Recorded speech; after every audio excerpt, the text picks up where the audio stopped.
masjid yang selamat bagi golongan Islam. Bila dibawa masuk Sumamah tadi dalam masjid, Sumamah ikat di tiang, ya, sambil-sambil ikat tanya khabar. Kuat sangat ke? Dia kata okey dah ni. Kalau dia rasa sakit, dia beritahu sakit, dilonggarkan sedikit ikatan itu, maknanya tidak menyakitkan. Bila ikatan itu sudah sempurna, lalu Nabi SAW masuk. Nabi masuk, kemudian Nabi jumpa dengan Sumamah. Nabi tanya khabar. Apa khabar kamu wahai Sumamah? Jawab Sumamah, aku baik wahai Muhammad, aku baik. Lepas dia jawab demikian, dia sambung perkataan dia. Wahai Muhammad, kata Sumamah, jika sekiranya engkau membunuh aku, bererti engkau telah menumpahkan darah manusia. Jika sekiranya kamu berhajat kepada suatu sejumlah wang untuk aku bebaskan diri aku daripada tahanan dan ikatan ini, maka sebutkan olehmu wahai Muhammad jumlahnya, nescaya aku akan sempurnakan permintaan kamu. Tetapi jika sekiranya kamu membebaskan aku, nescaya engkau akan dapat melihat seorang manusia yang tahu berterima kasih. Bila Nabi dengar perkataan itu, Nabi balik. Esoknya Nabi datang lagi, Nabi tanya dalam soalan yang sama, Sumamah jawab dalam jawapan yang sama. Nabi balik, hari ketiga datang lagi. Bila Nabi tanya, Sumamah jawab, wahai Muhammad, jika engkau membebaskan aku, nescaya engkau akan dapat melihat orang yang tahu berterima kasih. Habis perkataan Sumamah hari yang ketiga ini, lalu Nabi tengok kepada sahabat-sahabat, Nabi beri arahan, bebaskan Sumamah sekarang juga. Sahabat Nabi tanpa bertanya terus bebaskan, buka ikatan tadi perlahan-lahan. Lalu Sumamah pun keluar daripada masjid dalam keadaan tenang. Dia berjalan tu dalam keadaan yang tenang, tak ada rasa risau, takut orang pegang dia, takut kena blok tengah jalan, tak ada. Sebab yang bebaskan dia pada masa itu adalah arahan daripada Nabi SAW.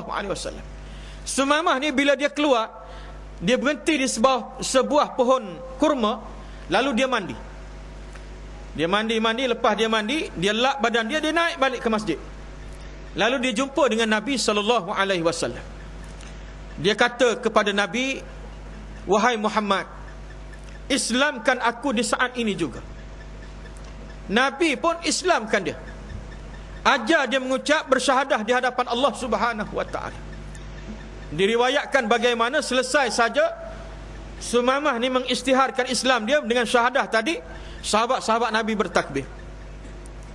Habis Sumamah bangun. Dia bangun lalu dia berkata, wahai Rasulullah, jika sebelum daripada ini wajah engkaulah yang paling aku benci di dalam dunia ini, tetapi bermula daripada saat ini wajah engkaulah yang paling aku kasihi. Wahai Muhammad, jika sekiranya terdahulu daripada ini agama yang paling aku benci adalah agama yang engkau bawa, tetapi bermula daripada saat ini agama inilah yang aku akan pertahankan untuk aku gadaikan nyawa dan maruah diriku, hatta aku sanggup untuk dibunuh semata-mata untuk mempertahankan agama yang pernah aku benci selama ini. Dan negerimu adalah negeri yang paling aku benci, tetapi bermula daripada saat ini negeri inilah yang aku akan pertahankan dengan darah dan air mata yang akan keluar daripada diriku ini. Demi Allah wahai Rasulullah, jika sebelum daripada ini manusia yang datang daripada bumi Yamamah yang ingin mengambil khazanah yang ada di bumi Yamamah, mereka mendapatkan kelulusan daripada aku terlebih dahulu, kebenaran terlebih dahulu daripada aku, tetapi bermula daripada saat ini mereka tidak akan dapat membawa walaupun seketul ataupun sebahagian kecil makanan daripada bumi Yamamah, melainkan setelah mana aku mendapat kebenaran dan keizinan daripadamu wahai Rasulullah terlebih dahulu. Ini kepribadian yang dizahirkan oleh Nabi, sehingga orang yang bukan Islam tertarik kepada Nabi, terima Islam yang Nabi bawa. Banding dengan masyarakat kita, tuan-tuan, Masya Allah, tempat saya bertugas di Negeri Sembilan, ya, kadang tengok balik daripada surau, pergi sekolah tu, tengok kita motor kawan-kawan kita ni, lepas dengan kuliah subuh tadi tengok kita hon pop, dia tengok ustaz angkat tangan. Ya, pagi-pagi itulah rutin dia. Ramadan ni selisih juga tuan-tuan. Berselisih juga. Kadang-kadang bila kita tengok berasap kereta tu. Apa kono kereta ni? Kita di belakang ni tuan-tuan.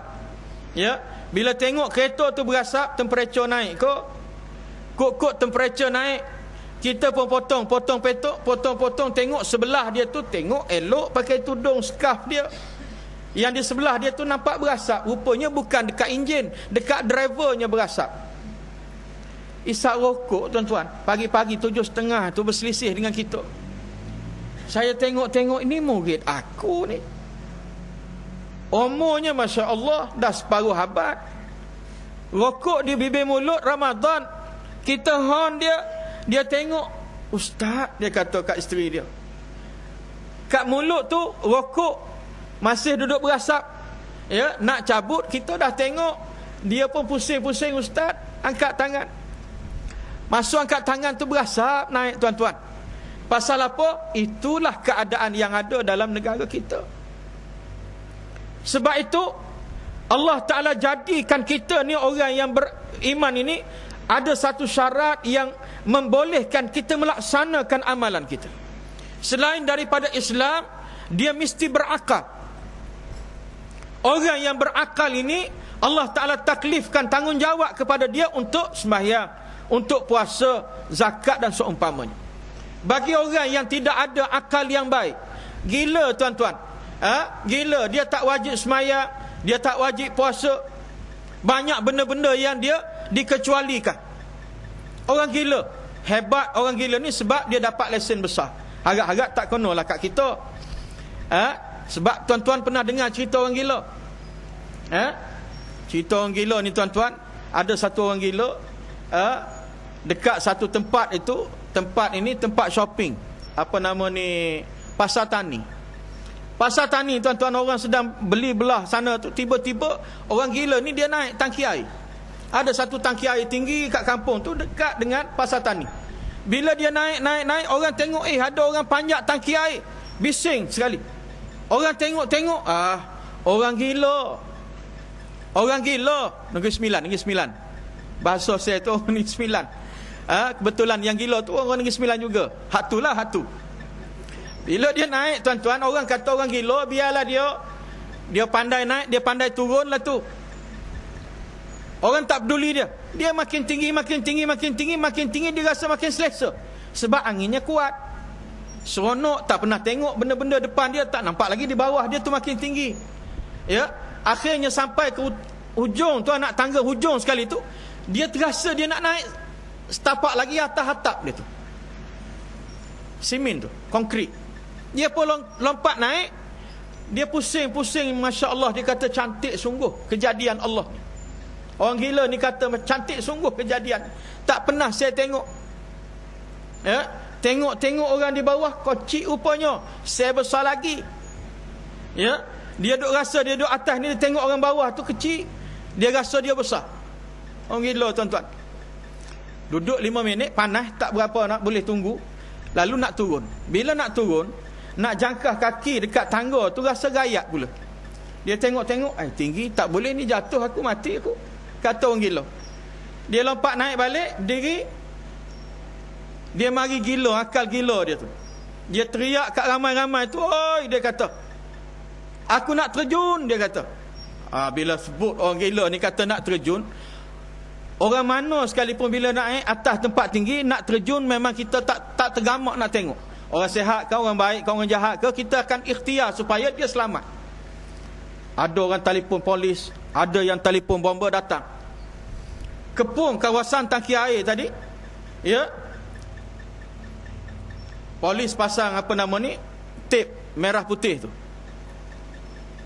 Bomba datang, bila dapat report kata masalah bukan kebakaran, masalah orang nak terjun bangunan, dia pun bawa tilam. Bomba usung tilam ni tuan-tuan, tengok kedudukan orang di atas. Kalau kanan, dia pergi kanan. 7 orang kat tilam tu bukan ringan tuan. Ya. Orang gila tu tengok, dia pergi sebelah kiri, bomba tu berlari kiri, bawa tadi apa nama tilam tu. Orang gila ni tengok pergi sebelah kanan pula, tengok orang berlari ke kanan. Dia kata, apa kau gila orang bawah ni? Orang gila atas tu kata, apa kau gila orang bawah tu? Dia kata, kulu kilir bawa tilam-tilam ni kat katil. Ni apa? Ni bawa kemari. Dulu aku nampak bawa pergi mahkamah. Kata orang gila. Dulu aku nampak bawa pergi mahkamah, sekarang bawa sini pula. Gila orang bawah tu, dia kata. Bomba ni tuan-tuan tak larat juga nak usung tilam tu banyak kali. Akhir letih dia tuan-tuan. Ya. Orang yang expert bahagian pujukan ni, kaunseling ni, naik sampai 10 anak tangga.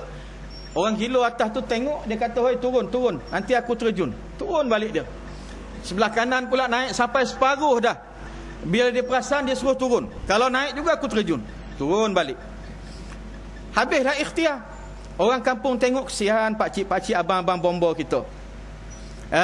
Datang satu orang tua kata apa? Dia kata, "Cik, saya ni tak ngaji tinggi," dia kata.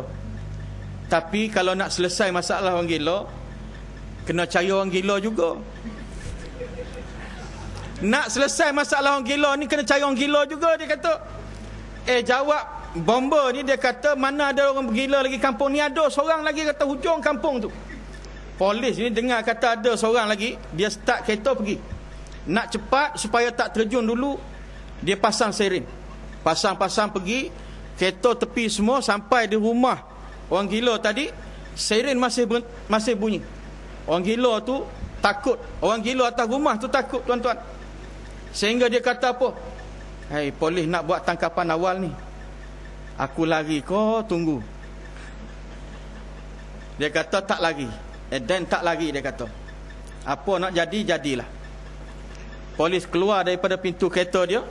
Dia pun buka pintu. Dia kata, "Cik, saya tak lari, cik." Kata orang gila ni.